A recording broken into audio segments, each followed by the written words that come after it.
Okay, good evening and welcome to the next edition of the Fight Club International mini webinar series on designing games for professional military education. Tonight, we're heading to Canada to talk to a member of the Canadian Army about a war game that has featured in the advertising material up here in the middle. So it gives me great pleasure to introduce Major Phil Buckingham. Phil, please introduce yourself, a bit of background, and how you got into the war game that we're about to talk about. Sure. Thanks, Ed. I really appreciate this opportunity to discuss wargaming. So my name is Major Phil Buckingham. I am an Armored Corps officer. So I was both a tanker and did reconnaissance because that's what Canadians do. And I am currently a content manager for Line of Sight, which is a professional military education website for the Canadian Army at the Canadian Army Command and Staff College. So what that means is that I work in support of the Army Operations course and trying to professionally develop the junior officers that are coming up and will be majors within the next couple of years. I'll start off with a quick disclaimer that any of the discussions that I'm having here is just the opinions of Phil Buckingham. They do not reflect the Canadian Army. They do not reflect the perspectives of DMD. That's just part of these discussions is being very clear that we all have our own perspectives about how wargaming can impact professional development, and this is my part. So I started wargaming probably when I was about 12 or 13 years old. Like many people who start in the hobby wargaming sphere, it was mostly 28 millimeter miniatures, war games, that kind of stuff. And as I progressed through my understanding of the games and solidified on a career path that would lead me into the Canadian Forces, I kind of identified that there was some really useful qualities that come from wargaming when it comes down to critical thinking or planning operations that could be brought forward from that hobby side into the professional side of things. I have the opportunity right now to work in a job where my job is to support the instructors and to do a development of their material. So that's why we ended up with this discussion on Commander's Intent today. Awesome. So my first question, which I start off with every one of these, is very much at the genesis of what drove the requirement to design this war game? Yeah, so the requirement for this war game was actually multifaceted. I like to joke that this came out of limitations, in that a lot of junior officers have a hard time with tactical understanding of things that they don't necessarily deal with on a day-to-day basis. So my focus is DP2 officers, so that's the captains that are going to be majors. But at the point that they come on to the Army Operations course, they're very technically good at their job. So if they're infantry, they understand infantry. If they're armor, they understand armor, artillery, so on and so forth. But the Army Operations course is where you end up with that cross-pollination between each one of the trades, where they work closer together to understand how each of their pieces builds into operational planning, and then how to execute those plans at a battalion and then at a brigade level. Essentially, this game was the product of a bunch of people coming together with different pieces of it to make a tool that would help sharpen the tactical acumen of our junior officers, as well as promote professional discussion on weapons capabilities, the tactical movement of troops, and even how units can be used to support each other. So one of the big issues that I see the Canadian Army has is that we have a continuous history of wargaming. So like it goes back to like 1886 when we bought sets of Kriegspiel to deal with tactical planning and to teach tactical planning just after the Northwest Rebellion. And then we developed that from a very nascent capability into a fairly robust wargaming during the Second World War. At the end of the Second World War, we understood that wargaming was a good way to figure out options, make decisions, and improve the learning outcomes for our officers, as well as the actual validation of their plans. But somewhere around the early 2000s, with the advent of computer-aided games, we kind of lost that the use of these board games or these tabletop exercises, and with this expectation that the computer can do everything. And so when I went through all of my training, the only experiences that I ever had with wargaming was actually COA decision wargaming.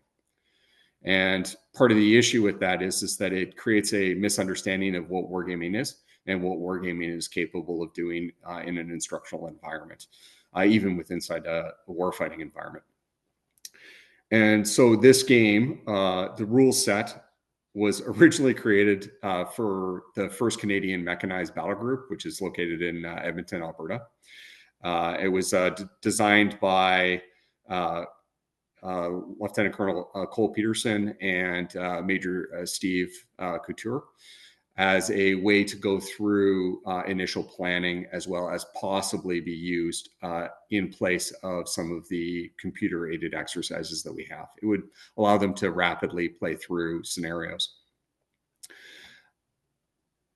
And then essentially, this was just a cutout pieces of paper, one slide PowerPoint that didn't necessarily have all of the nuance of a war game to it. It was very much a tool with inside the brigade headquarters. At the same time, we were instructing on the Army Operations course COA decision making and COA planning for our operational planning process. And so we were developing our COAs, identifying what the enemy COAs were going to be, and then at the end of the initial instruction, basically all of that material just was taken and put aside so that they can move on to the next step. So had the opportunity of working with one of the other AOC instructors. So this is Major Alex Buck, who identified that perhaps wargaming would be a way to use that content and that material that the students were producing, and then we can actually validate their tactical understanding or develop it in a different way, figure out where they're at, what was going on, how their plans developed. And so we had this piece of paperwork, we had this plan, we had this war game, and then we had this conversation about what the value would be to the Canadian Forces. Is the value inside the school, or is the value bringing it to every single unit and to reintroduce wargaming from the private level all the way up to, you know, a lieutenant colonel? And so essentially, out of the limitations that we have, the lack of material, the lack of content, the lack of resources or dedicated resources, we were able to provide a war game that can be used for instructional purposes, but at the college, but also can be used at unit levels. My previous commandant had asked for us to develop a war game as well, with the understanding that it needed to provide tactical understanding, like it needs to develop tactics.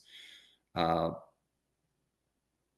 unfortunately, the direction specific to that was not as useful as I needed it to be to get all of the granularity of what we are actually trying to do.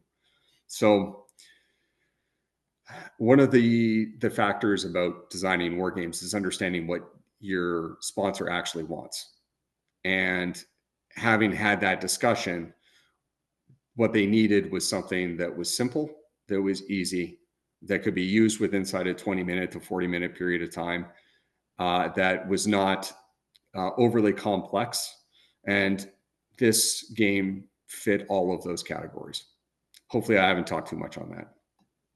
No, Phil, that's great. You covered a lot of ground there. So I just want to emphasize that I think many Western armies, for sure, follow the Canadian Army's example of being early adopters in the 19th century and then losing corporate knowledge of analog wargaming, buying computer-aided exercises, equipment in the 2000s. Ironically, that IT is still with us, and it is practically moribund and has huge caveats with its use because of when it was designed. And a lot of the ability to update it is either so costly because it's a monopoly now, and all the other things, that analog wargaming actually has an advantage relevant to the purchased in-service digital systems. Not to say there aren't non-in-service digital systems that you can use also for gaming, and Fight Club International does a lot of that. I also want to emphasize that this particular wargame system emanated from the field force. So it didn't, and then it was taken by an institution. And this is a good example of field force has a direct interest in wargaming for a purpose, but the institution has the time, the space, and a funding line to develop it and potentially hand it on to the next person, where in the field force, generally it's a one and done kind of thing. And we've seen that with other examples of people who are really into wargaming, advocates, and for their tenure of command, wargaming is in, and then the next person comes in and then wargaming is out. And, close quarter combat marksmanship is in, or whatever their fad is. Again, not to slight anyone's particular fad, but we are playing the game of fads. You mentioned a couple of people there, so I just want to move us on to the acknowledgement slide. So you've mentioned a couple. Any more from this you want to highlight? Yeah, absolutely. So as I said, there's the initial personnel there. Part of it was actually just getting the opportunity to be able to engage with the AOC students. So special thanks to Matt Johns for that one as well. Having the advice of a chief warrant officer in the room is invaluable because there was not an issue where I don't believe that I always have the right answer, and I will always choose to employ somebody who has a possible better way of doing things, or has a easier way of describing what I'm trying to do. Unfortunately, this is a little bit incorrect. It says Chief Warrant Officer Colin Banham, but he has recently hopped the fence and has become a junior officer, so he is now Captain Banham. So we can add him to the ranks on that one. But the other piece to it is the candidates of the AOC courses.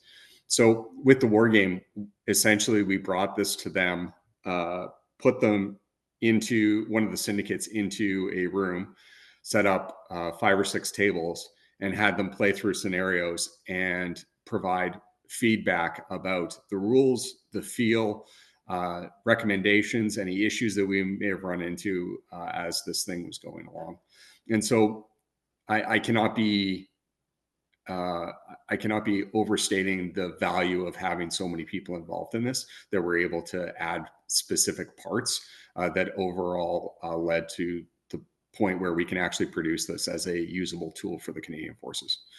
So they say it takes a village to raise a child. It takes a village to make a war game. Absolutely. And it's having the opportunity to talk to a bunch of these people, because I will say that after a number of these conversations, I just said, damn it, because I didn't think of the good idea that they just had, that to be able to add it into the rules. And so it is a community effort, and it will continue to be a community effort as it moves forward. Yeah, and just a plug for some shameless Fight Club content. Lieutenant Colonel Cole Peterson was on a previous webinar on unit level PME, and he talks a bit about the game system as it was at the time with one CMBG and other war games that he used, and other things. So that's the video on the left. And Major Alex Buck was recently on the Georgetown University Wargaming Society webinar series, talking about the war game that we are talking about now and its impact on the Army Operations course. This webinar is focusing more on the design and the trade-offs therein. Alex's webinar is talking more about the course and how wargaming has improved the course. So you can absolutely watch this webinar and that webinar and get value out of both, and there hopefully isn't going to be too much overlap. So without further ado, let's have a look at the system. So this is the game, Commander's Intent, laid out on a table in a mess somewhere with a bunch of officers with everything above the waistline cropped out, engaging with it. So firstly, Phil, why did you go for the term Commander's Intent and not the Canadian Army Brigade Wargame System or another such lengthy title? Yeah, so Commander's Intent just cut to the point about what we were trying to do with this war game. We wanted junior officers to make decisions. We wanted them to have an understanding of the plan and to get to this to actually play out the courses of action. We tried to limit as much as possible that there is orders behind everything that we do, but really we were focused on having the achievement of the goal, like to actually achieve the goal of the commander of the troops. So that's why it was just shortened to Commander's Intent. It is, and I will always state that this is an introductory tactical war game. This is the reintroduction of wargaming to the Canadian Forces. And it is intended to be a usable tool from all levels. So not just commanders, not just junior officers, but to give people a really real understanding that this is about decision making and dealing with the outcomes from those decisions. If you'd like, I can talk about the actual pieces that we have here and let's take a bit of a zoom, and just to highlight that some of this stuff is left of where the game design may look when it comes out. But yeah, let's talk us through. Yeah, absolutely. So part of the plan for this was that it was designed to be on a 1/50,000 scale map. We didn't want any maps. We wanted to be able to use the maps that are already used for training or that would be easily procurable by our units. Our three main focuses for this game was availability, printability, and then playability. So in that we were talking, like I said, we were focused on limitations. So what assets do we already have that would enable us to do this? So we have the maps. The tokens previously had been printed on pieces of paper, had been cut out and glued to little plastic beads.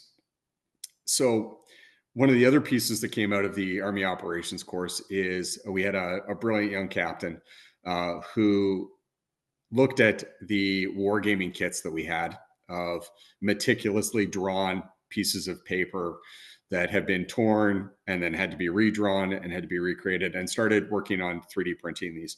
But unfortunately, like many people, just didn't have necessarily all of the time available to do the work on this stuff. And this is where the institutions can actually pick up that slack from the units to be able to do that. So we started making the unit tokens. The unit tokens were deliberately designed to fill a grid square. So they are 20 millimeter by 20 millimeter, specifically the size of the map, which would enable us to be able to use them. So it was battle tracking tool that was then repurposed for playing the war game. What this does is it means that there's a continuity between the wargaming as well as a warfighting function in the field. It just allows us to continue to drag that silver string between the instruction to the actual field and ensure that people have a better understanding of it. The pieces were 3D printed because the Canadian Forces has a perspective that in the not so distant future, most units will have 3D printers and will have other capabilities inside their CPs. So it needed to be low cost. Each one of these pieces comes out at less than 1 cent of plastic, so it doesn't matter if you lose it. But if you need more or you want to make something specific for your own units, then you can do that yourself. It democratizes the approach as well and ensures that we can take the best possible tools that are there to make things work. The game is played with easily accessible D6 dice. So all you need are 2 of them to be able to play. And then the rest of the material was actually written out on a 1-page, 8.5 by 11 piece of paper. So both sides where the rules were. And so that actually helped us focus down to what was essential and what may be extraneous, so that we could actually focus on what information did the soldiers need to be able to play the game.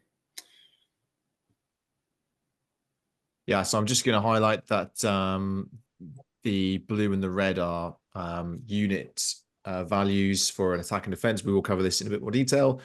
You've got 2 modifiers for dug in or hasty defense, the green and the sort of beige in circle, and then a complex obstacle, which could represent wire mines or anti-tank ditches or any particular type of engineer flavor, which is up there as well. So it isn't just the combat units that you see here. Yeah, so the box set really comes with a red brigade, so the enemy force, well, it's more of a combat team plus, and the same thing for the blue force. It just basically enabled us to have like all of the assets that would be available with inside a battle group for playing the game, and includes not just the pieces themselves, but also those modifiers, so that people can engage with the game on the way that they would like to engage with it, not necessarily be strictly limited to one capacity or another. Another focus out of this was trying to avoid the advanced squad leader tokens, which include all of the information that you could possibly imagine, unit names, unit types, unit strengths, movements, all that other stuff. We wanted something that was simple, easy, and reproducible. You're going to see another example of where these are stood up as well. So this is in the kind of open play method where the tokens are flat and everyone can see them, which is absolutely great for the learning aspect. But there are also ways that you can have a single blind method, and you can also have 2 maps and do a double blind method. But again, that adds complexity and overhead. What I would like to stress is that this is very much just a flat space. The map that you already have and a couple of counters, you can set this up in minutes. You can collapse this in minutes.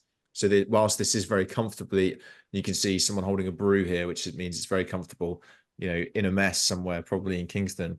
But this could equally be on an ops table, you know, on a deployment in a particular period of downtime, on the back of a range, you know, in the barracks. That it does not need to be, again, wargaming is not an officer sport. Every time I say that, there's a picture of an officer's wargaming in the officer's mess, but you just need to have a flat surface, and it could be the floor, you know, and it doesn't have to be the full map, and all these sort of things. You know, it's absolutely doable literally anywhere. It doesn't require an IT solution. You know, head torches can be used if you haven't got lighting and all the rest. Yeah, absolutely. And funny enough, it actually led to one of the later on changes as we were moving forward with the development of the game, in that everything needed to be able to fit into an ammo box. So the concept was basically that you need to be able to take it to the field with you, and the smaller and more compact it is, the easier it is to actually do this wherever. Awesome. So next, we've got a bit of a golden rule / some design notes. You've got the general principles, which I've lifted from your rule sets. Common to several of the ones that we've seen. Wherever the rules are unclear, use common sense and experience, discuss, and decide amongst players, because this is a training education war game. Therefore, the conversation around things is the value. It is not designed to give a clear adjudication left or right outside of the very basics. And again, even those can be adjusted. and then just a definition on units, as opposed to the military term being like a battalion or regiment and so on and so forth. There's a nice preamble, which also highlights, as you've already said, that this is designed to be a free play war game for subunit to formation level commanders and their staff. There are additional resources available and so on and so forth. But this is designed to basically be a tool set for people to use to do robust and challenging and engaging problem solving, regardless of the physical location or level of activity, which is great.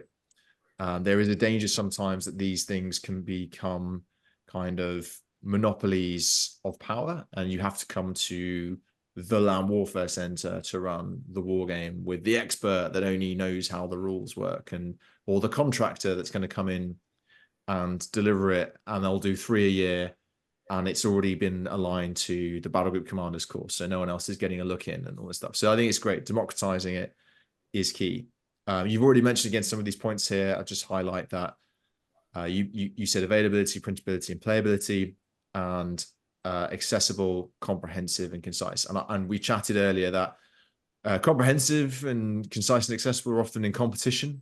And comprehensive is a subjective term. Like one person's comprehensive is another person's simplistic, or vice versa. So any challenges you had with potential scope creep, trying to get the comprehensive side in?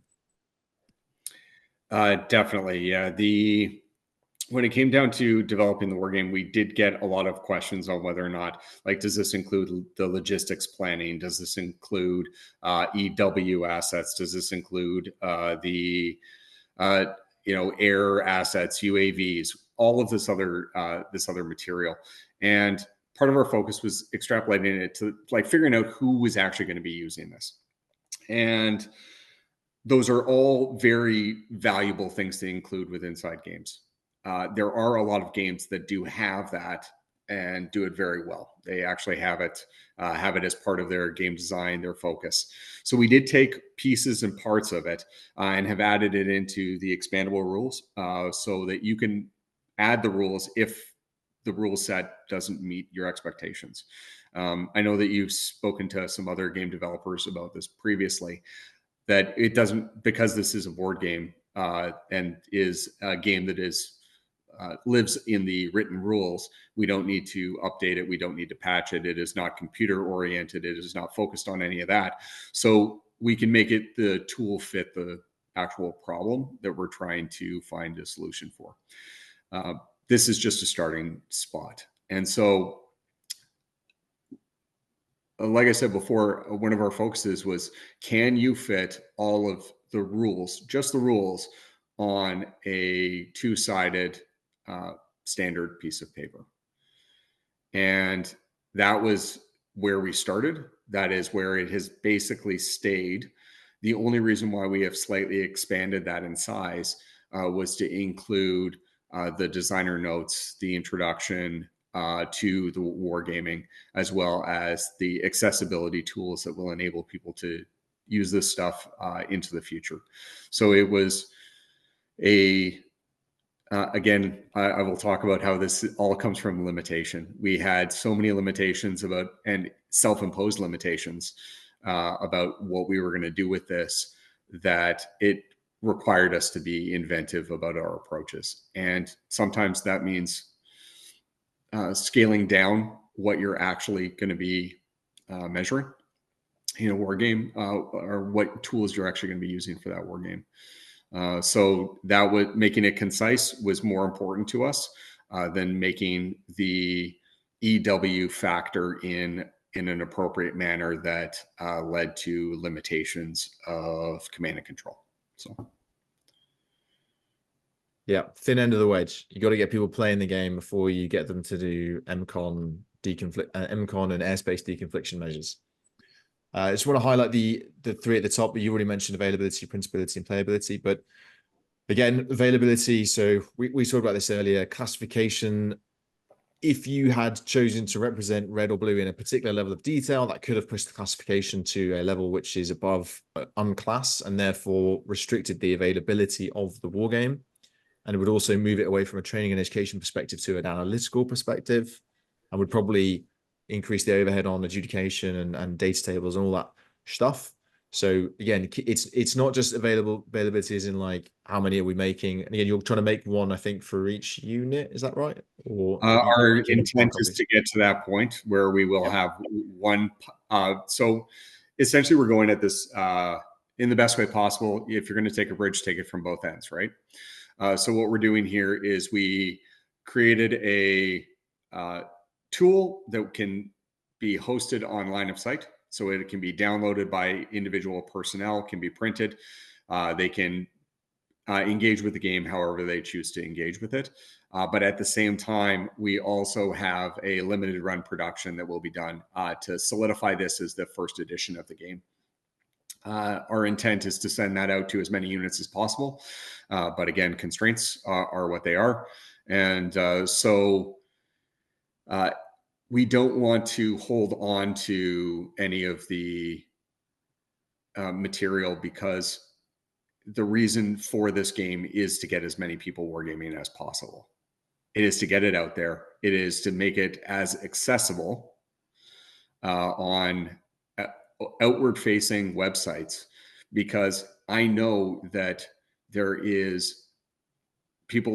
are people looking for educational war games to use for professional instruction. But unfortunately, most of them are limited and not necessarily available to even people outside of the military.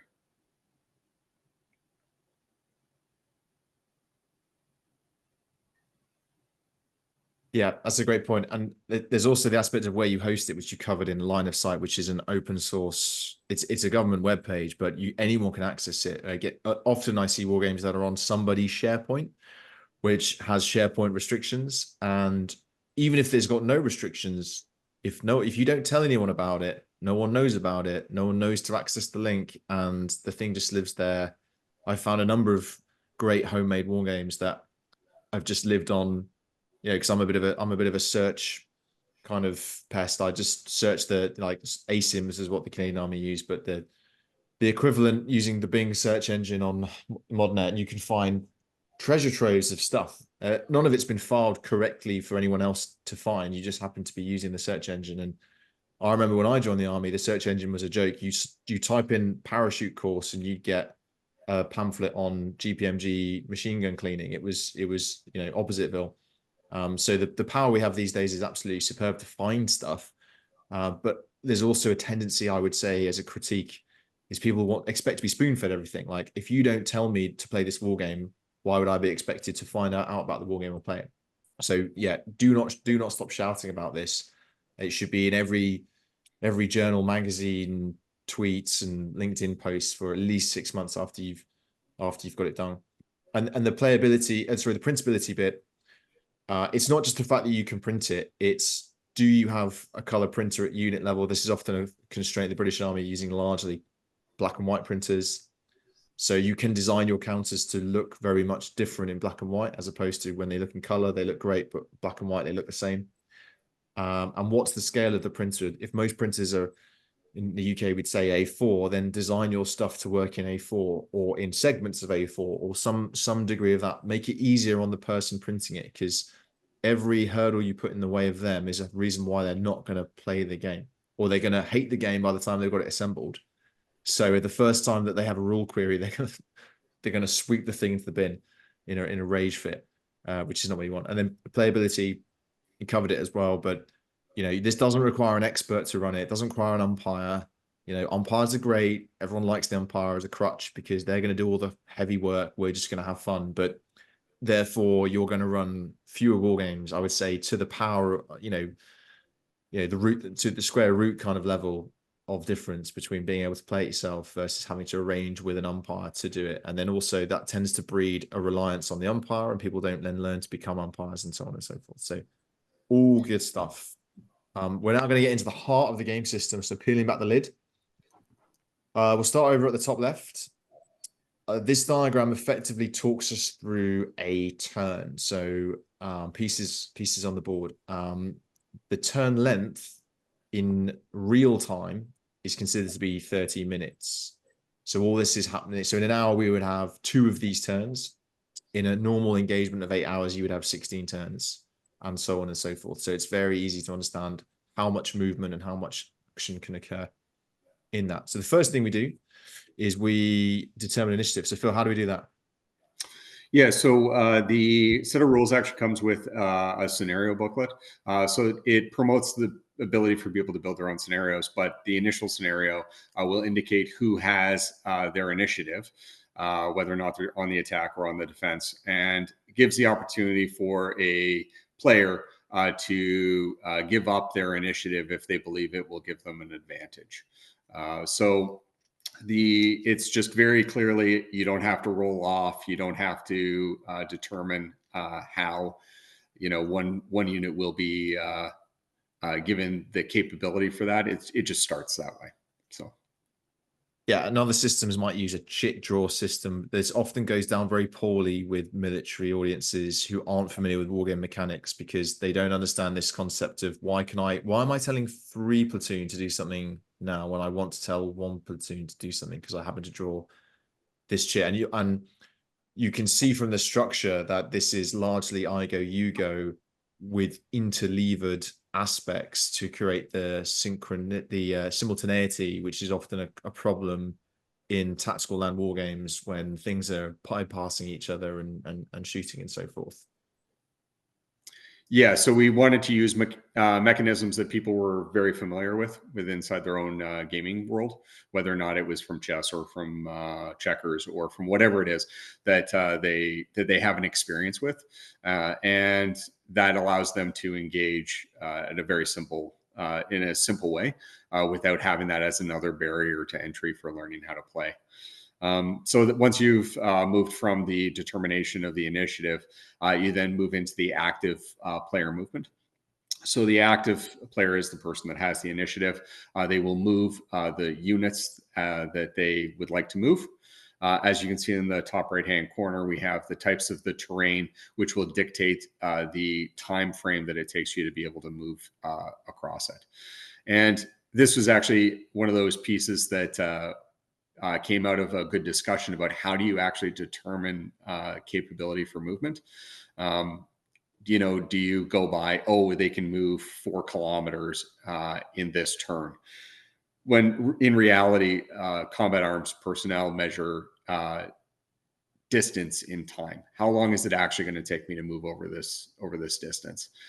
And so you will then determine which route you would like to take. You will discuss that with your opponent, talk about the actual amount of time that it is going to take for that 30 minutes. And then it's possible that you may move inside an area where the enemy has already established a defense. This enables the reactive player, so the secondary player, to conduct some offensive fire because they are entering their zone of control. Zone of controls are wonderful for that. It was a great design from the 1970s and hex games that just continues forward because it is a good way to represent that capability. Now, something that happens with this game where we were trying to avoid the you go, I go. I really dislike the concept of, well, I do all of my shooting, all of your guys die, and you don't have an ability to respond to me. When in the reality of conflict and war, if somebody shoots at me, I'm probably going to shoot it back at them. I am going to engage them with everything that I have the ability to. And so the way that it is treated is that the fire is done simultaneously. So you complete the actions for the engagement. And so both of you roll off against each other. We'll get into that in the combat. Yeah, let's talk about that now, just so we don't lose people. So the unit counters, an example shown up here. This is some form of mechanized counter belonging to red at platoon size. There's a blue value which represents its defense. So it's armor, it's active protection systems if it has it, it's smoke obscuration, it's silhouette signature, so on and so forth. And an attack value, which is its offensive properties, its sensors, and there's ranges that go with this. And again, similar to the movement rates, you've simplified this down that most things can engage 1 kilometer or an adjacent hex, adjacent kilometer square. Tanks can fire 2, and then anti-tank missile systems can fire 3. And again, that's effective range, not necessarily the brochure max trajectory of the thing at 30 degrees, which potentially also you won't have line of sight. And the caveat, you need to have line of sight for everything. So sometimes on the map, you may not have anything more than 1 kilometer line of sight, or effectively 0. So it's not just a game of ranges on a billiard table. We have these 2 values. The way it works is that if we're going to have an attack, the unit that is attacking takes its attack value and compares it to the defense value of the unit that it is attacking. And if you look at this table on the right, we've laid out our 2d6 from possible outcomes of 2 being the lowest, 12 being the highest. So if anyone who plays Matrix games will be familiar with this. The way to envisage it is the defensive value of the targeted unit is somewhere on the left-hand side, and the offensive power of the attacking unit is probably to the right of it, and that creates a gap, a window.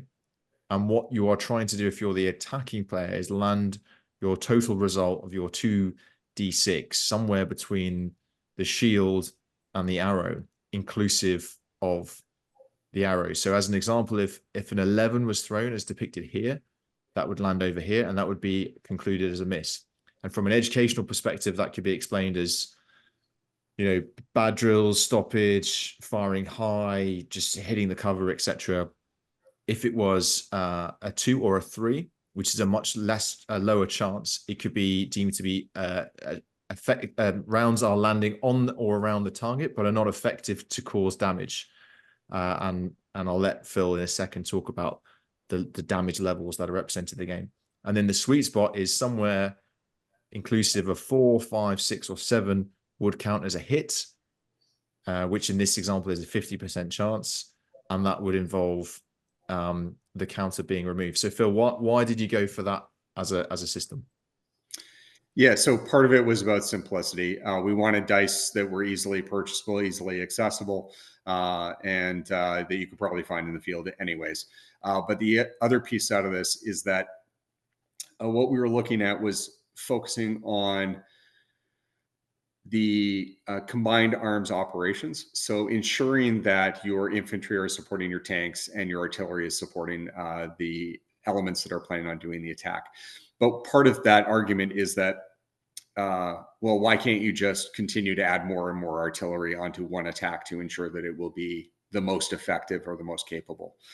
Now, there is a point at which you end up with diminishing returns. Even though you may have more and more artillery, the infantry will be dug in. They will have that capacity. And you may not actually be able to damage them despite adding more and more artillery fire to that.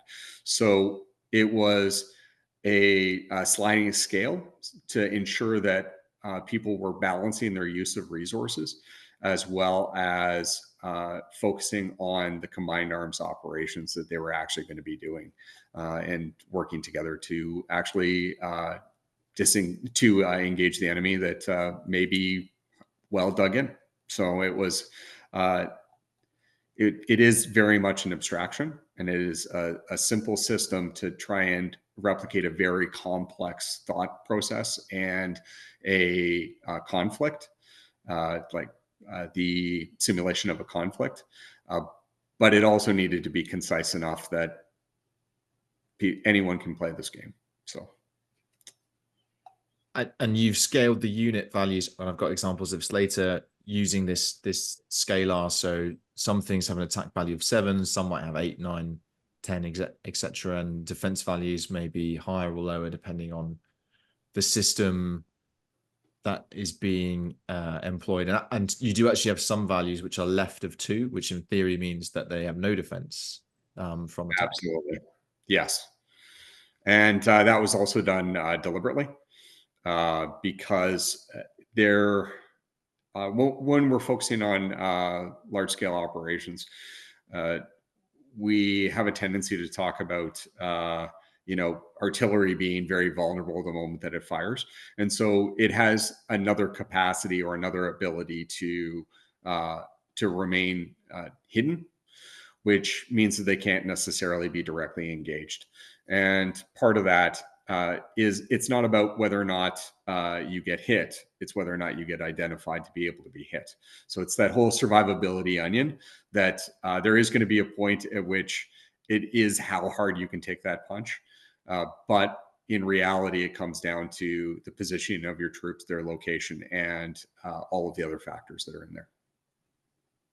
Yeah, that's a great lesson to learn as a lieutenant and not as a major.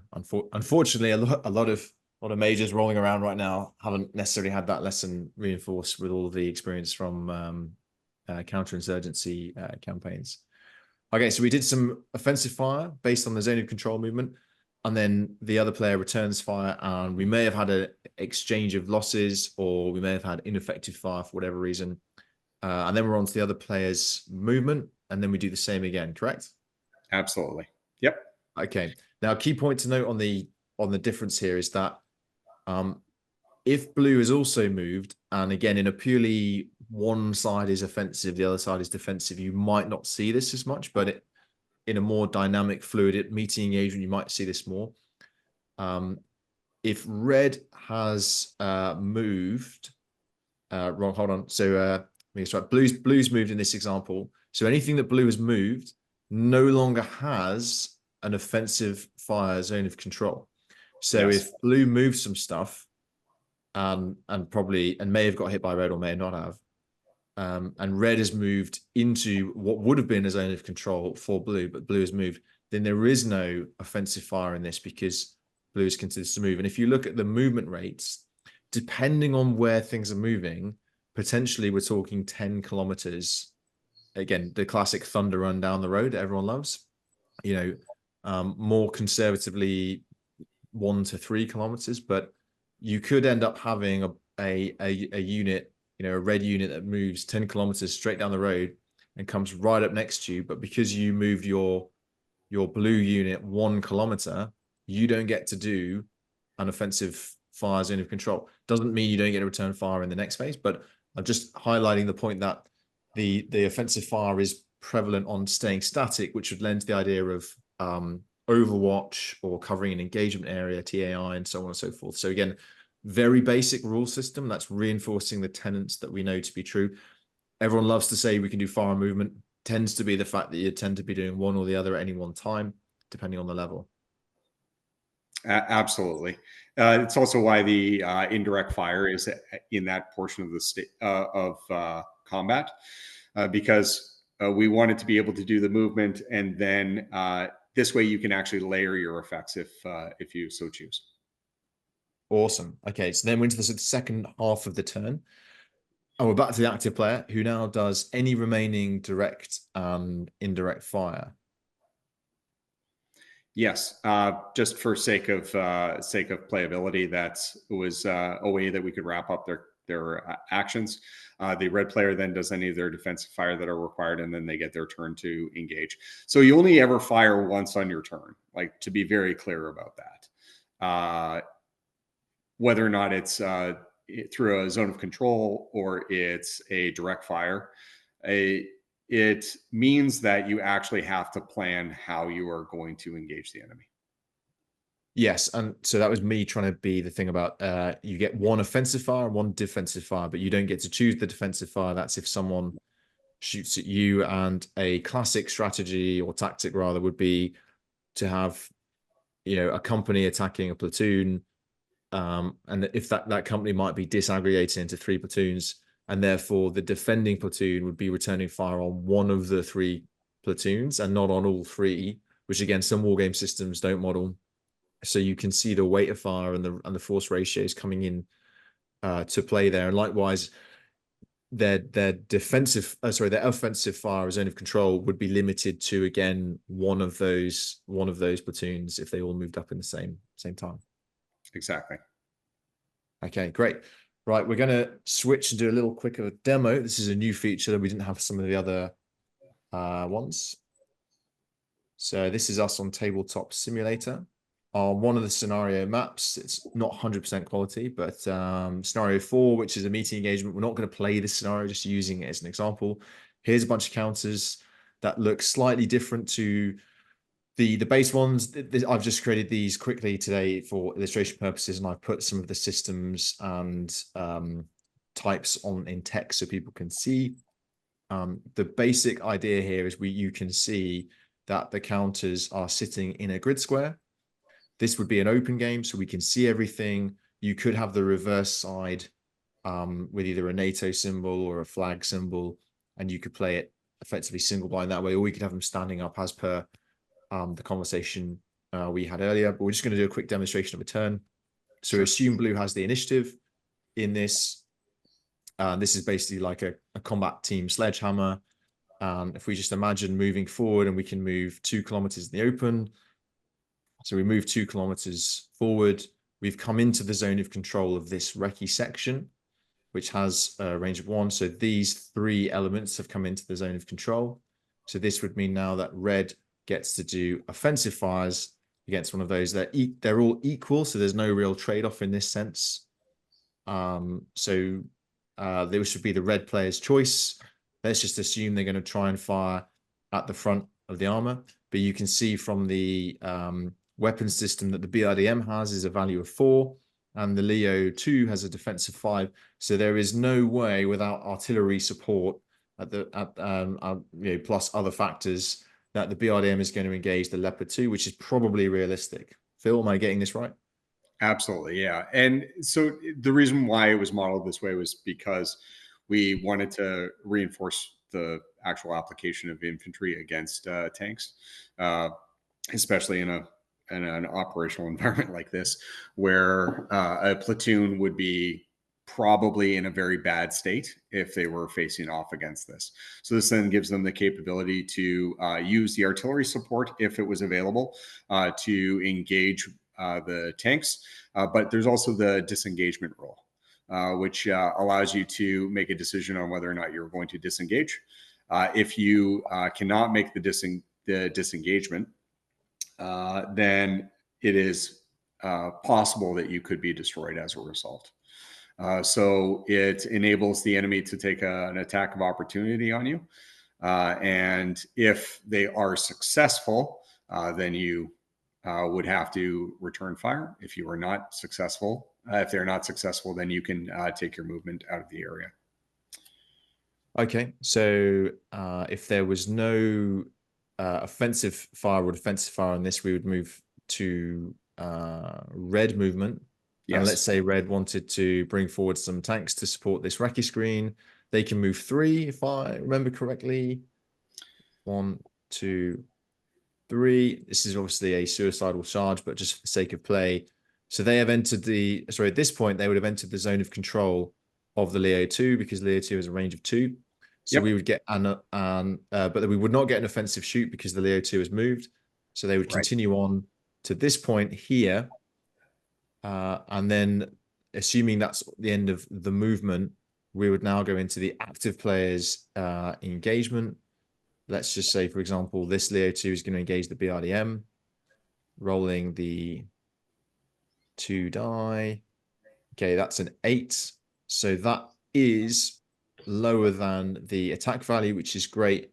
It's also not below the defense value of the recce. So that BRDM section, in no surprise to anyone, has been destroyed by 120 mil main gun rounds and is removed from the map.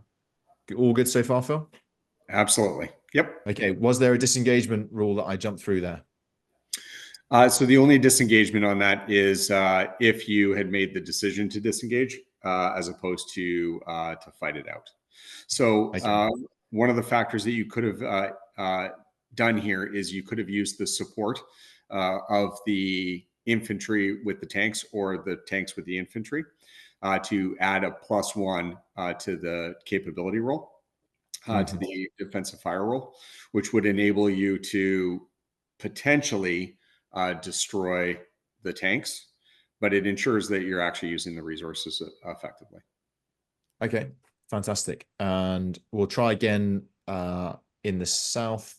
Again, the recce, just to highlight, the recce would get a defensive reaction. Yes. However, because it can't do it because it hasn't got the weapon system on it, then we skip that. In the south, the Leopard 2 versus the T-72, you know, everyone's tank range gunnery example, a 7. So a 7 is under here and it's just higher than the armor. So that would be a destruction, but we roll for the T-72 firing back. All good so far, Phil? That Yes. was a terrible roll by me. Let's try that again. Okay, that is a 7 as well. And the 7 is under the 9 for the T-72 and is higher than the 5. So in this example, one of our Brave Leopard 2 troops and the T-72 troop have both been eliminated, correct? Correct. Yes. Okay. Now, there may be a point where people want to argue about the specific capabilities of those vehicles and their engagement. We try to avoid talking about the quality of the troops as much as possible when it comes down to this, because it is always better to assume that your enemy is more competent than they actually are. And it enables us to actually plan for proper large-scale operations. Okay, cool. And if we were doing an example of a combined arms attack, so this armor, this mech infantry, and the M777 troop, Yes, that would give me another +2, would it, to the 10? Have I got that right? yes. So that does add to that right-hand side of things. Yeah, awesome. And I haven't got a counter on the board, but there are engineers which could add to the defensive bonus of the defender if they're proximate to that side. Yeah. Yes. So the engineers actually have two capabilities. One is that they have the ability to add to the defensive, much like digging in or making sure that you are hastily dug in, or whether or not you are actually dug in, but also have the ability in an offensive role to remove that defensive from an enemy force. It ensures that you're actually using your engineers to support your infantry or your tanks while they're doing their attacks. Okay, I've managed to make one whilst you've been talking. So on the blue side, an engineer section. So it doesn't have an offensive capability in this game. I know someone's gonna take umbrage to that, but the idea is to use them for, to help others do offensive and defensive. So this 2 in the green is that bonus to the as you said there. So in this example, if red was dug in, this would help negate that aspect. Yes. And if it was a red one on this side, it would boost their defensive value to 5. Yes. Okay, awesome. So again, very, very simple. Encourages you to have combined arms teams.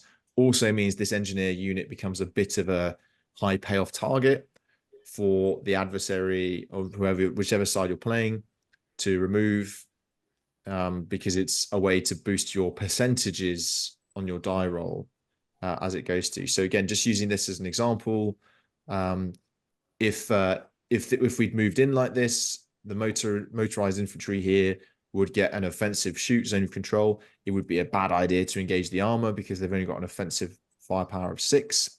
It would be better to target the mechanized infantry and engineers. In this example, they're not dug in, so the engineers are less of a bonus to them. So they would probably go for the mech infantry.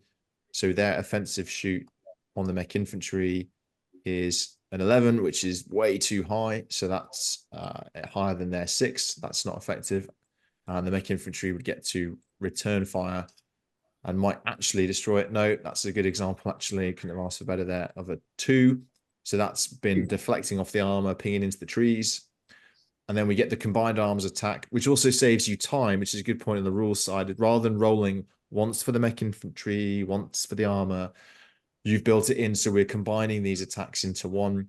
So we're just going to, and once the artillery, we're going to just roll 1 die. We're going to add 1, add 1. So we basically need to get under a 12, which is pretty much a certain. So anything we're really worried about is if we're going to land too low, 3 or under, and we haven't, we've hit a 7. So that would be a hit. The primary unit in this is the armor. So again, the motorized infantry is going to do a return fire against the armor. It gets a 4, which is good for them, but just pings off the armor of the leopard 2. So again, a destruction. Hopefully that was a true and faithful representation of the rules, Phil. Yeah, it's the best that we can do with the tools that we got, and I really wish that I had this opportunity to continue to play these through these scenarios with more people. But it is a fairly it is a good representation of how it works. And by no means was it meant to be a slight against the engineers. I quite appreciate the engineers as a tanker. Their force multiplier for us is unmatched. But the importance to that was focusing on what their primary job is. I know that they can shoot. I know that they can fight. But what is their primary job? Their job is to make sure that everybody else can get through obstacles and can reduce the obstacles that are out there. What you have built into this, though, is a reinforcement learning system of, rather than just trying to stonk things with artillery, which again, it can destroy the motor rifle infantry here. However, it's only got a 5. So again, someone's going to say this is underpowered, but the idea here is it's actually better adding a +1 to another thing that's doing a close attack. And that also gets away from the idea of doing a pre-barrage left of moving. And sometimes some game systems can struggle with that idea, like, well, I'm calling in fires as I move, and you know, the disaggregation therein. It's probably worth us just focusing as well separately on the idea that the infantry count, or the mechanized infantry counters here, represent both the vehicles and the dismounts as a fighting unit as a whole. Yeah, and that was a deliberate decision because we were focusing on DB2 officers. Their focus is on the battle group and the brigade fight. I understand that the infantry have anti-tank weapons. They have Carl Gs, they have RPGs, they have the ability to take out tanks, but the likelihood of a platoon of infantry taking out a troop of tanks is fairly minimal. So it's probably better to extrapolate it down to the overall capabilities rather than the separate between the infantry and the vehicle itself. It also focuses on the movement of the vehicle because let's be honest, infantry don't move particularly quickly unless they're mounted, and when they are mounted, they probably don't have the same offensive capabilities that they normally would have. That's all fair. I would stress that there are some modifiers such as tanks in built-up areas -2, so there are opportunities for the infantry for dismounted infantry, which we do have some counters of here. Yes. And again, you could house rule some bonuses for close combat and so on and so forth. But what this also does with the ranges is it forces you to consider where your TAIs are and where your forces are, because your anti-tank can engage at this range, 1, 2, 3. Your tanks can engage at this range, 1, 2, and everything else is firing close in. So if you wanted to do everyone engaging in the same TAI, this is obviously not a great example for fratricide points. Maybe this is better, 1, 2, 3. Then everything here in theory can fire at the motor rifle at the same time. So there's some planning of engagement areas and so on and so forth. You know, have you got the right distance, etc. And the zone of control rule means that as someone comes into your line of sight, they can get hit there on one turn, then they have to move in another turn, get hit by the tanks, then move another turn, get hit by the infantry. So it does slow them down, whereas potentially the perceived rate of advance is super fast, is 2 spaces per turn. What they'll actually be doing is 1 space per turn, because they'll be hitting into it, and that reflects them doing bounding overwatch, and you know, and for a lot of that, they won't be able to return fire because their weapon system is outranged by the weapon system engaging them. So all good lessons from a very, very, very simple system, which is great. You don't have to make everything super complicated. Yeah, it was definitely a bonus that we were able to compact such thought into just the roll of 2 dice. And you're giving us way more credit than we're probably due on the depth of thought and process and instruction. But I will say this: one of the best parts out of running this with the AOC students was their ability to rationalize and discuss and talk about how it actually would impact. And a lot of it was based on capabilities, but also, does it feel right? Because feel is an important thing for games as well. And the reality of the situation may be significantly different than what we think the reality of the situation is. So by engaging with as many students as possible, we were able to refine these rules down to the two-pager, essentially. I do just want to stress that the normal line of sight map reading rules apply, which is something I discussed with Ivor Gardner on the Battle Group Wargame system one. So whilst you are kind of playing checkers in terms of the counters are in the grid squares, there is arguably no line of sight there between the motorized infantry and the blue forces. Again, adjacency is a great tool because when things are adjacent, they can maneuver around, they can find each other, and they can shoot, and that's probably good enough. Or you have an overrun rule and so on and so forth. But it does speak to the idea of placement and reverse slope, especially if you have the fog of war in play. In this example, it's poor because you can see where everything is and so on and so forth, or the ability to hide things and then punch out using the roads and the routes to get rapid movement to flank and so on and so forth. So although the grid squares are the things that control movement and ranges, the map contours are key, and a lot of this stuff probably prevents the 3-kilometer line of sight examples that I just gave. And that's a great point when someone thinks they've created the killing area of excellence and gets told you do not have line of sight from the thing that you think you have to the target area based on those contours. It's rolling. You've got maybe 350 meters. That's a great lesson to learn before you put your vehicle out there and waste thousands of dollars of fuel and training time to realize that you can't see anything. And then the so what, how are you going to get around that, and so on and so forth. Yeah, it's there's a lot of time that is rarely wasted when doing reconnaissance, and also when doing your own map recce and confirming that those distances are what you think they are, as well as what you can see. Intervisibility studies are one of those things that I think has gone by the wayside over the years, and definitely something that is still valuable when trying to prosecute an operation on just off of a map. So it's good in that regard.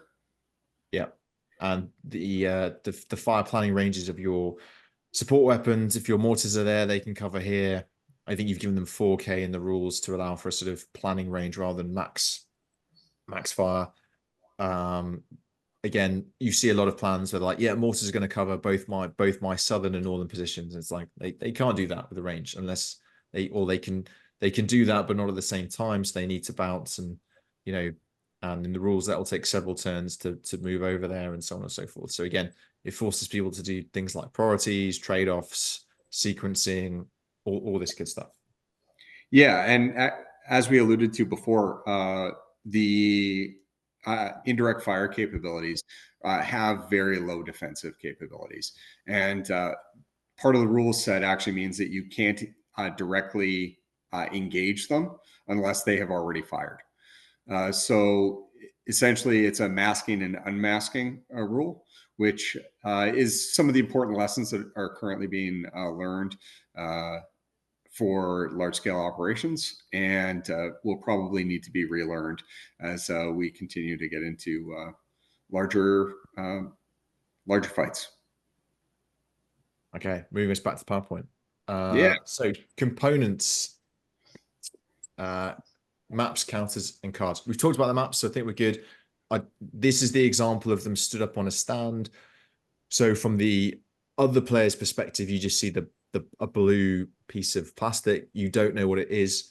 So whilst you do have an awareness of where things are, although you can add dummy counters to help with this, you cannot tell if this is a you can't tell the scale and you can't tell the type. So you can't tell if this is a mech infantry company, a mech infantry platoon, a tank troop, a tank squadron. So that can create some uncertainty. Again, it depends what you're playing it for. If you're playing it for first go through, probably don't do this. But then after that, it's absolutely for the counter sheet. Won't labor on this. Very clean, very simple. Circular to go on circular tokens, as I had in mind. Obviously, these are made square and sit in there. Again, buyer's choice on what you want with that. The cards are an interesting one. So whilst the rule book absolutely has the values and the counters have the values on, this is a really interesting point about secondary learning. So this is a double-sided card, not necessarily clear where the divider is, but one side of the card has the kind of war game stats. So but the icon, what's in it, how many people, and then your key data set that you need to run the war game, the range of it, the defensive value, the attack value, any special rule notes that you need to have there. And on the back of it is a bit more of a kind of PME information. And again, the danger here is adding too much and it never gets read. So this is quite basic, which is fun. But the thing I was discussing with Phil before this was, this is a great recruiting tool for someone who's thinking about joining the Canadian Army, who gets to have hands on this and, you know, makes his career choices or his career preferences or her career preferences based on the information on these cards, or at least just gets them interested. There's also on the adversary side, there's a bit of vehicle recognition and weapon understanding. Noting that the game rules are not the exact weapon specifications, but you know, your T-72 recognition will get better because you're staring at a card of the T-72 all the time, and it might also encourage you to study up on the Arianans who are, you know, representing Iran as the base nation, and you know, there are other adversary nations of choice out there, should you so wish. But this is great because people are going to start talking about platforms, sensors, optics, armor, profiles, you know, all this stuff, which they will not be talking about. So it's to your sort of point, Phil, that although the counters are very clean and abstract, you have these cards which has a lot of data on, and wouldn't it be worse if you try to cram all that on a counter? Absolutely, yeah. And the other piece about it is that it does that connection between the NATO map symbols and the actual forces that would be employed by it. I like to refer to it as hidden learning.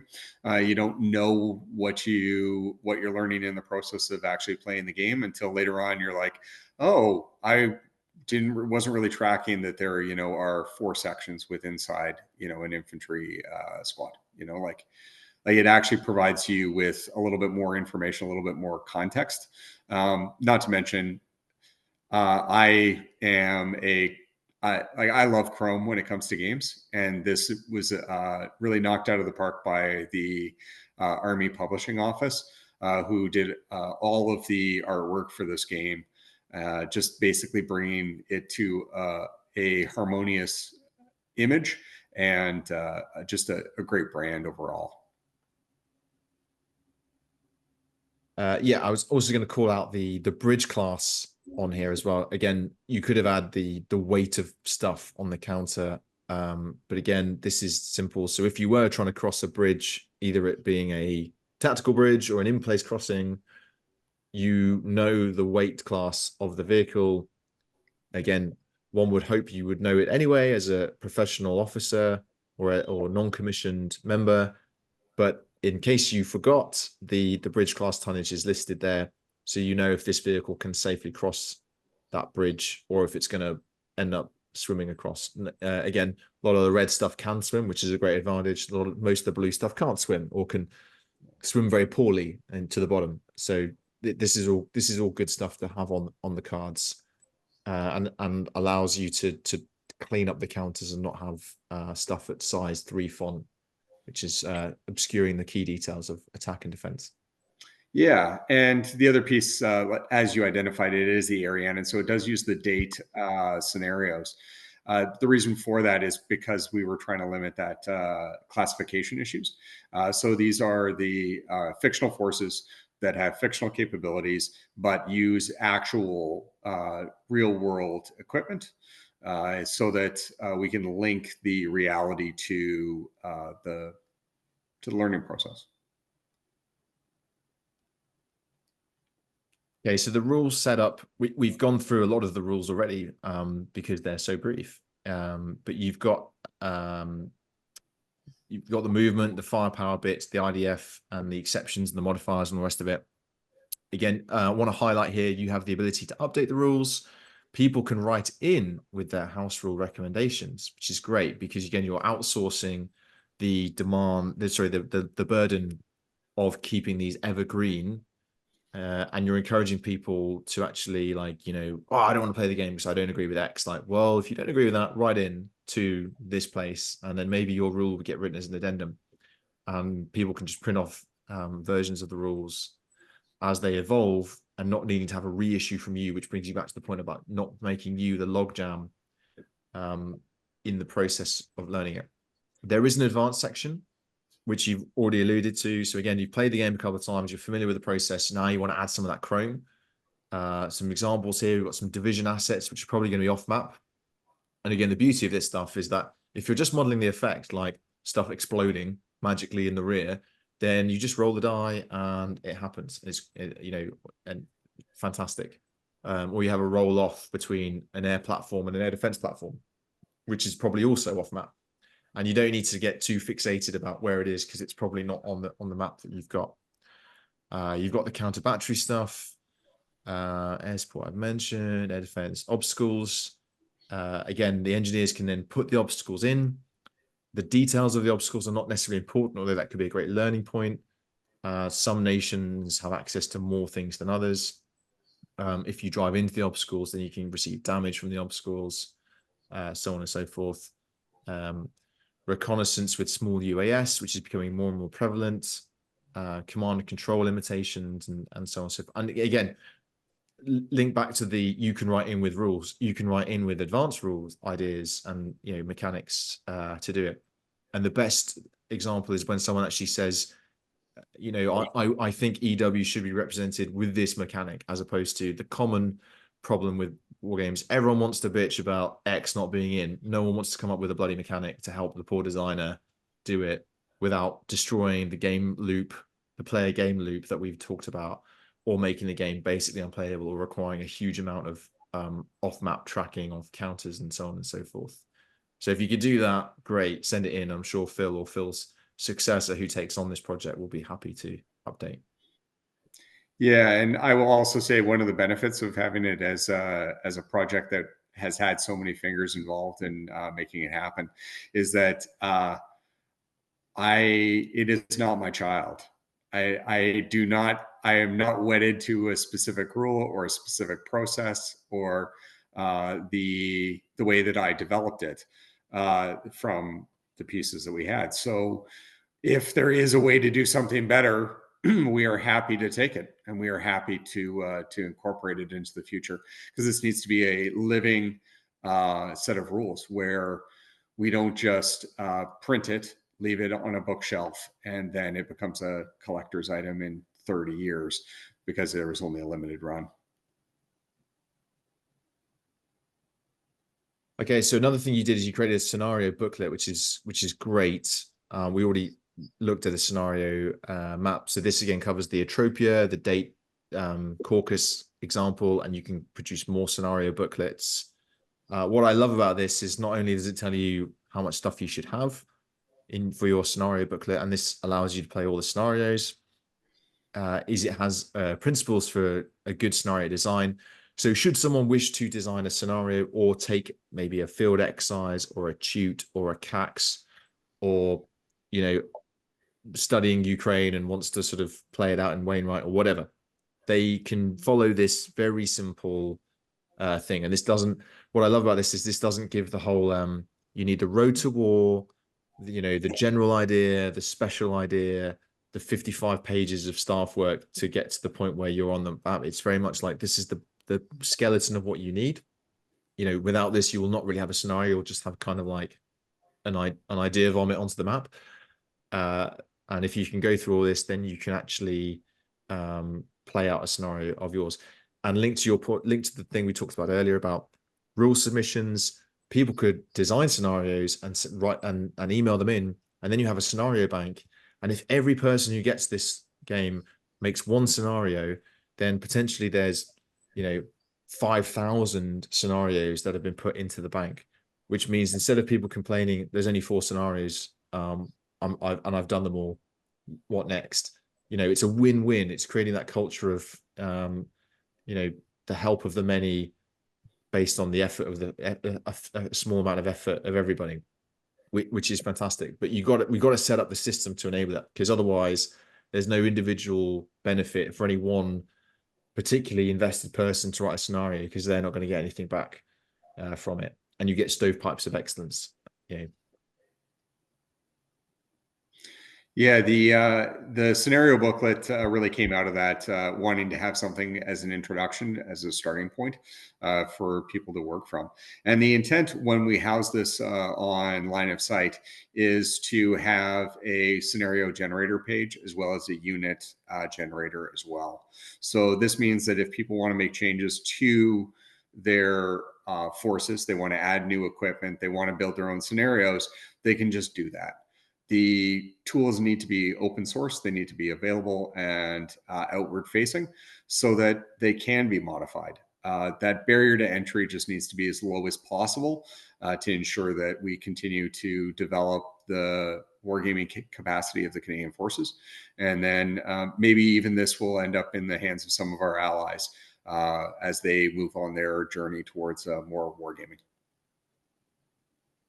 Yeah, and you've also got the basics in there to create a kind of like rapid random scenario generator, where you have a number of maps printed, you draw one literally at random, you have the cards, you shuffle them, you draw 10 cards from the deck for each side. That's the force that you've got. Again, not a doctrinally pure thing, but post several days of combat, this is what we've cobbled together.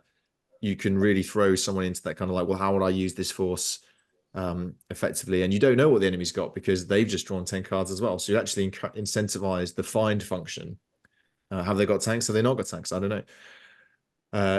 And you've done that very seamlessly by having the things to hand, such as the cards and maps that are small enough to print on a letter, or what I would call A3, versus trying to introduce a kind of randomization effort, maybe using a computer or so on and so forth. So I think it's great. I think there's huge potential for people, and that can bring in a competitive spirit of young officers challenging and young NCMs challenging each other to fights. And rather than swatting up on a particular scenario, they are just 3, 2, 1, go. My 10 cards versus your 10 cards, and then maybe swap round, so you've got the even Stevens aspect of it. Yeah, and it's again, the focus of this war game is to get reps and sets. We want this to be played multiple times. We want it to be played in different ways, and we want it to continue to evolve. And the only way to do that is by playing. I abhor the idea of building a bespoke war game to only play once and then put on a shelf, because that's just a snapshot in time, where what we're focusing on is decision making, the people involved, adversarial combat, and having to live with the decisions that you make. There is a wonderful piece out of H.G. Wells' Little Wars at the end, the annotation, which talks about how the act of removing models from, or removing tokens from a table, really lends that weight of loss to the game process, which you don't necessarily get reflected when you do this over a computer. And again, I've mentioned it in my other PME webinars, but the tactile haptic thing about, rather than just saying, I'm going to do X, you got to move it. You got to, moving over the ground, talking about things, indicating, working closely in proximity, just as you would in the field, crammed around a table or a screen, 4 of you on 3 hours of sleep and, 35 caffeine shots or whatever, which I think is great, because the problem sometimes of digital is that you can end up just in your own little world, in your own little thing, and you haven't, the Johari's window of, you don't know what you're doing wrong, or you're not learning from others. You're just you versus the AI, which relies then on the designer producing an AI which is going to teach you stuff as opposed to just game the system. An example scenario, we already went through this one, but what I again just want to highlight, you have a map already done for you, all the boundaries, all the objectives highlighted, so you don't need to do that. You could print this 3 times. One is your game map, and then 2 is your planning maps. And again, depending on the amount of time you want to invest in it, you can plan your NAIs, your TAIs, your courses of action, and you can use it to cross-reference the terrain so you don't have an issue where you are imagining you have line of sight where you do not have line of sight. And then the scenario instructions are just 1 page, not 35 pages of staff work. Wouldn't it be great if our battle group orders were this pithy and concise? Because the idea here is to get you gaming, not to have you do MDMP for 7 hours before you game. Not that that isn't a good thing to do, and absolutely you can do that and then lead into wargaming. But the idea here is that this is not a symbiosis. It's not a dependency, I should say. There is a natural symbiosis but there is not a dependency to require to do that first. So you have just what you need to get going. Yeah, absolutely. And the other thing is that it reinforces the NATO orders format, and it ensures that really this game is made for all ranks. I did not want a barrier of knowledge or understanding to limit the ability to play. So the scenarios needed to be a 1-pager that were quickly made. And the maps themselves, again, are just training maps. So it's not an issue of security. It's not an issue of releasability. It is just a map of an area. And if any MGRS, basically any map that you could be using for this is available.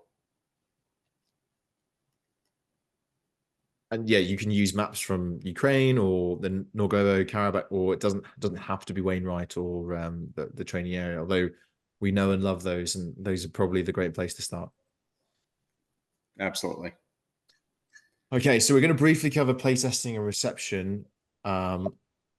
So like I want you to focus on the initial playtesting and reception rather than potentially on where we are now, because I know Alex has covered that, and I'll reiterate that in my next slide.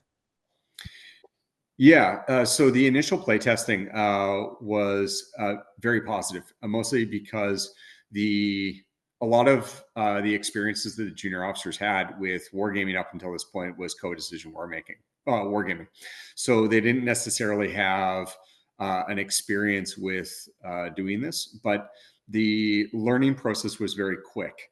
So most of the students were able to learn the game within a very short period of time, and were able to basically get down to playing through their full their scenarios within about a 20 to 40 minute period of time, which was good.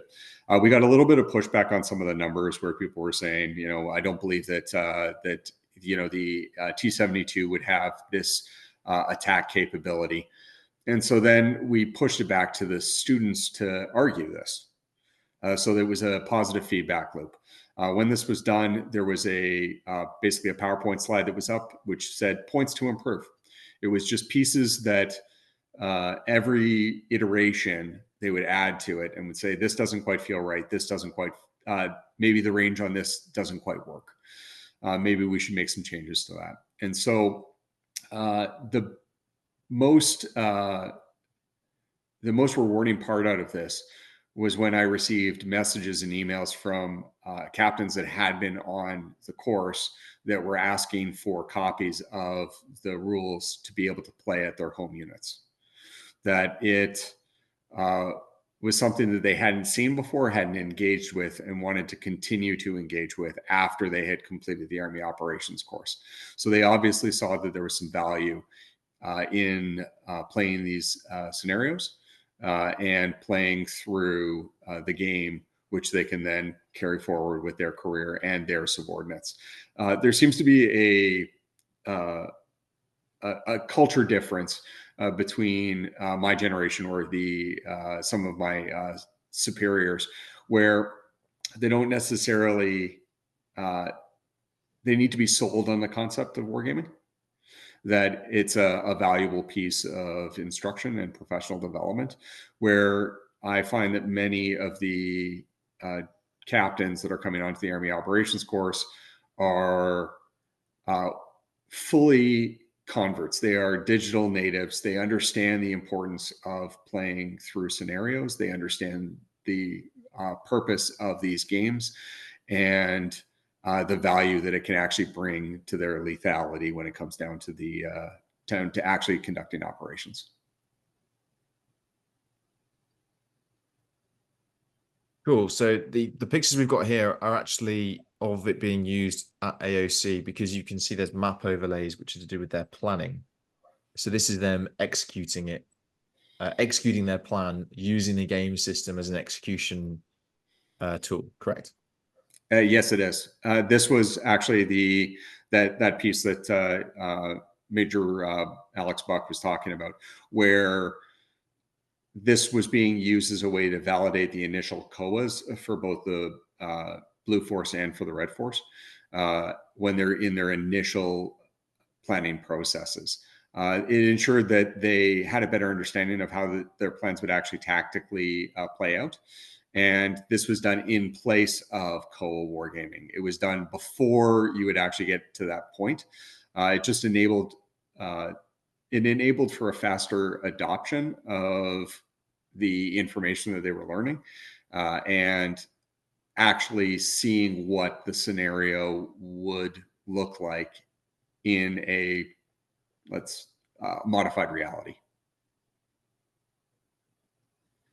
Yeah, and again, Alex covers a lot of this, but the sort of feedback loop, the positive feedback loop of actually thinking about how Red would deploy to defend itself properly, as opposed to often how we would like Red to deploy so we can take them apart piecemeal without interlocking fields of fire. So this example of Red up here, and this might be Red in the offensive, so if I'm wrong, I'm wrong, but lots of nice isolated Red positions, easy to isolate flank and destroy in detail. This is an absolute fire sack for artillery, but this looks like an absolute fortress grad to try and clear. Look at the amount of obstacles. You can see some anti-tank weapons and engineers behind. So actually taking this apart is a multi-stage, complicated, attritional process. And until you actually put Red out in a way that they would actually challenge you, you think offensive operations are really quick and easy because you've just rolled them up from a flank.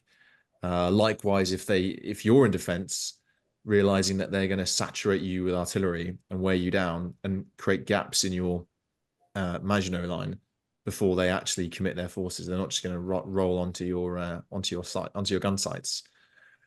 And I think again that's great, because often our field training is trying to use such limited time and resources that we are doing very scripted things to get TTPs ticked off. And if time is short, then I understand why we do that, but therefore that is the only experience people have, and therefore they always expect as a platoon to be attacking a sort of squad on a hill and not a squad as part of a platoon defensive position, as part of a company defensive position, with support from battalion mortars. And when you then see this, you actually realize it's all integrated. And potentially you might think, why don't we just go around this thing? Why don't we bypass? Why don't we, pick it and bypass?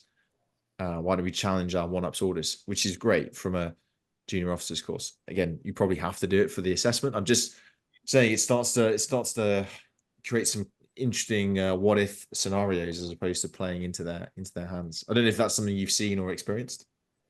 We have in that there's so the interesting piece is that they have further developed a bunch of the scenarios that we have already produced to meet those training objectives. And actually, one of the pieces that we have written into the orders is that it is not necessary that forces to be equal of quantity or of quality, because war is never fair. So it really, the identification when it comes down to the scenarios is, what is the learning objective that you are trying to achieve through this scenario? And maybe you can build the victory conditions to meet that requirement. Maybe you don't need to have a very large force. Maybe you just need to hold off for a specific period of time. One of our scenarios is actually a delay, which you succeed by ensuring the enemy cannot reach the no penetration line by the end of their turns. So it is a way that we can build different types of scenarios with different types of objectives, again, using a very simplistic system. Yeah, and I just sort of a way to sort of reinforce the point about garrison preparation and the force generation side, which is an army commander's main role. Is you could have one the first battalion, second battalions basically say, go on Drimis, go on Montemas. What you have today is what you have. Turn those into counters. You know, what's available, what's dagged, what's, you know, ready to go. Put them on the board. We'll play each other, and it will reinforce the point that if you've got them in the barracks, in the hangar, good to go, they're good to go. You know, and you could also make points about if this platoon hasn't done a level 3, it's not in the board. It's not going to be in the game. And same, and, you know, or it's whatever. And that would be a really powerful message about, you know, getting your force elements good to go, as opposed to, you know, just focusing on other very important garrison stuff. But, you know, you don't have them in the field. Again, starting at 100% with your full force is often the scenario start line. But, you know, what if you had to roll out today? What, you know, what if you, what did you have on the last exercise you did? Oh, this, cool. Well, that's what you have then, you know, go. And that could be quite a lesson in prioritizing, you know, other things. Absolutely. Yeah. The concept of readiness is an ever-present problem for forces. And this is just figuring out how we can employ those forces that we do have available when we need to. Yeah, and there's also a modernization angle on this, and it's probably something we'll speak about separately. But you could create a module of the kind of like the wish list of kit, which could have a points cost to buy. Because again, if there's no cost to buy, everyone just wants to buy the Death Star times 10. And people could compose battle groups and brigade forces of various different types of equipment, and could try and see what works complementing each other. But there could be trade-offs where you can't have X of, you kind of, if you have X, you can't have Y, or, you know, which could be to do with proprietary systems from different countries, or it could just be the cost of it so expensive that you get a really high combat value thing over here, but therefore you can't have lower end stuff. Or again, your advanced rules, it has a huge EM signature, or it has it eats up a lot of command points, or it has a logistics tail that's really burdensome, and so on and so forth. I'm not saying that as a serious discussion on sort of new platforms, but as in a way to get people thinking about these things, because so often people just look at the brochure and go, you know, more lethality, more mobility, more protection. What's the question? You know, and it's like, how is this going to integrate into, you know, what problem is this actually solving, and what 3 problems is this solution creating by getting it? And we don't often think about that, and we spend millions and billions pursuing pet rock pipe dreams without thinking about how it's going to fight as a system of systems. Without wishing to tangent back into our day jobs here, but I think this is a very low res war game, could help young officers be part of that conversation, and NCMs be part of that conversation, and not just sort of bystanders to it. Yeah, the other piece of this is that so I see this as sort of the natural evolution of the TDG, where there is the, you know, those tactical decision making games where you have like a specific set of troops, a specific layout, a understanding of what you're supposed to do, and then you got to figure out how you're going to do it. One of the things that I love about them is that they're exercises of the mind, where you come up with your solution, and, you know, whether or not it's submitting it to the Canadian Army Journal or somewhere else, and then there's a professional discussion about the outcomes. What I like about this is that you can actually play out those outcomes. You can actually figure out how you want to set things up, how you would interact, and then you can do it again. You can do it over and over and over again to figure out how you would deal with problems. Now, I will be completely clear that we have not gone into the exact level of points costs of specific units versus other units to look at that development of balanced gameplay in that regard, specifically because this was intended to be as simple as possible and to roll it out to as much of the army as possible. So I'm sure that there are some enterprising young captains out there that would love to figure that out and are much smarter than I am when it comes down to the maths and would be able to figure that out. But really, they just need the tool to start with. Yeah, and it's great that you mentioned TDGs because the Royal Canadian Regiment's TDG competition is going to use this to look at some of the top scoring COAs to try and split them apart by commander's intent, decision points, triggers, and all that sort of stuff. And Fight Club International is going to also game them to create 2 data sets of difference. So again, we can split more hairs more different ways. It also presents the opportunity that, for example, where you have a couple of counters having a fight in a few grid squares, you could take that as an example and you could put it into a digital wargame system such as Combat Mission. You could build the terrain map over several days and you could play it out again. Because if that was a really interesting fight, you could then look at that in more fidelity. And again, this idea of chaining wargames together, I think is a great opportunity. We often overlook it. We don't really see the reason why we would create that scenario until we see that scenario play out. Equally, I think you've got a great basis here for a scaling down in the sense that if someone wanted to do a platoon level game or maybe sort of company, you could just say the rule set is the same. You just blow up the map. So you have 4 squares per grid square. The ranges obviously need to expand to account for it. But again, your turn becomes 15 minutes or 10 minutes or whatever. But again, without losing the core game system that you described, I think that would be, I mean, I'm thinking more like infantry might be into this because they don't move as far or as fast, or their engagements need to be kind of in the sub-K range to make sense. And they want to look at more terrain features within that distance. So, they might be looking at this game and going, this isn't really for me, but the game system as a whole could just be modified for them. And also if you were doing an urban area, that might make more sense to do that, or a wood clearance and so on and so forth. So again, lots of potential in this without it becoming a monolith.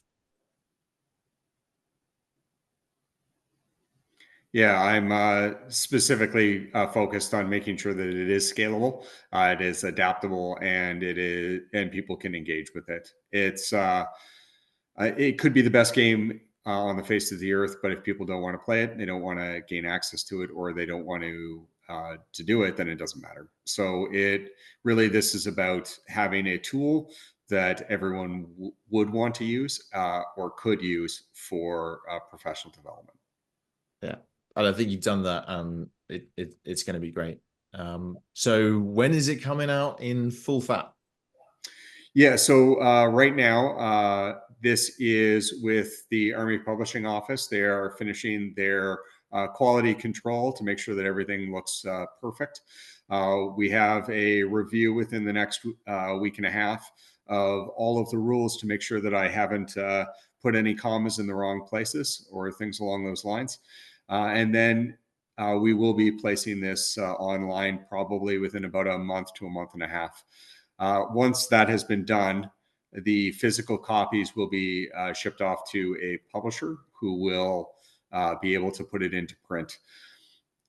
When I say that it will be available in digital format, it will be available on line of sight. Both the 3D printing parts will be available as well as the full rule sets.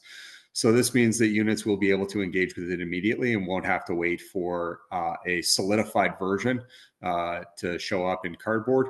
But it does enable us to bring this to the units. And as I stated before, the entire intent of this was to fit it into an ammo box so that it can be taken out to the units at the lowest level.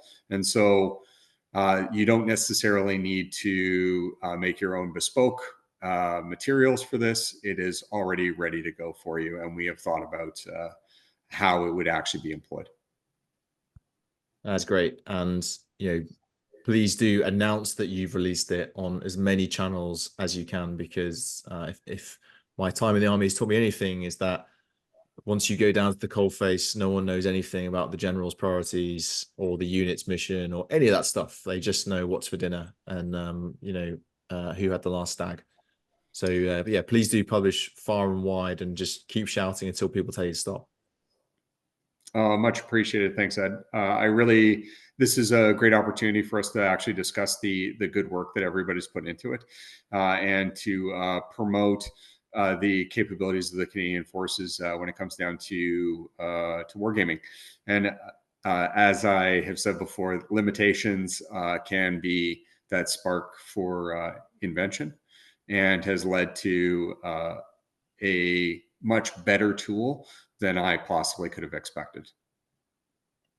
Yeah, I think it was Montgomery that said, gentlemen, we've run out of money, so now we have to think. And wargaming analog wargaming often falls into that kind of resource constrained, imagination unconstrained kind of space. Which just leads me to say that there is an article written by Major Alex Buck last year, which is on the line of sight, which you do not need to access through a gateway, a VPN control gateway by the Government of Canada or the Department of National Defense. So anyone can read this. It's a really good article. He also, as I said at the start, did a webinar with Georgetown University Wargaming Society. It's part of their playlist. If you just type in experiential learning in action, wargaming at AOC, in any search engine and hit enter, that should come up, and it's 53 minutes and 20 seconds long. Mainly talks about the stuff other than the game system. Having been on, I take by the virtue that you're listening to my voice, you've already understood the game system. So this is very much the effect of that. Again, great webinar to watch. So that brings us to the end. Phil, thanks so much for your time. Appreciate it. Appreciate everything you're doing for your corps, your army, and for the future generations that are going to come in.